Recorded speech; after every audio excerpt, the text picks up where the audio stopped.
Tara dito sa Dali, tingnan niyo natin kung mas mura nga ito compare sa ibang mga supermarket. So ayan, pagpasok mo pa lang 1.75 na coffee, meron pa pala nito. So yan, dinamihan ko na, kumuha na ako. At ayan, meron din silang iba't ibang coffee dyan, gatas. At itong butter toast, kumuha na rin ako ng 3. Masarap ito pang sausaw sa kape. At itong si Bakakol, yung pangbaon ng anak ko. At ayan, meron din sila mga palaman sa tinapay, may itlog, gatas, meron din silang dilata section.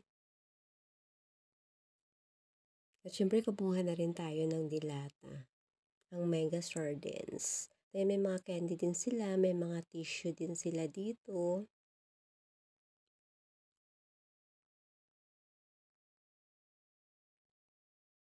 Meron din silang dishwashing liquid, may mga detergent din sila, may mga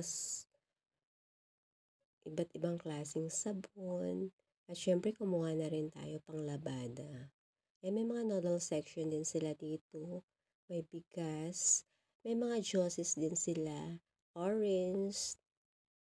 At ayan, may C2. At marami pang iba. At ito naman si Snappy. Kumuha na rin ako. Nag-trending kasi ito online. Kaya ito try din natin.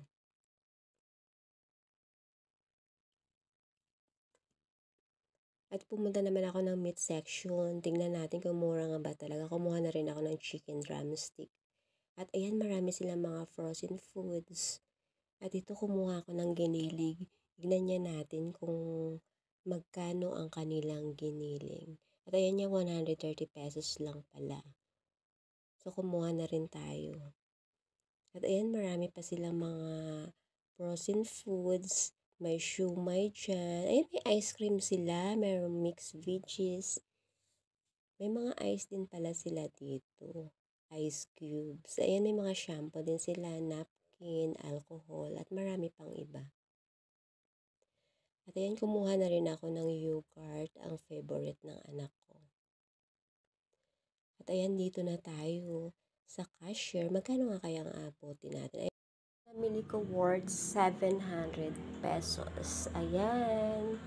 Marami-rami na rin. Meron na akong chicken, giniling, sabon, alcohol, kape, gatas, may dilata, may mga juice, ayan, may butter toast, may itlog, may bakakot, may gatas, at ayan na lahat guys, ayan.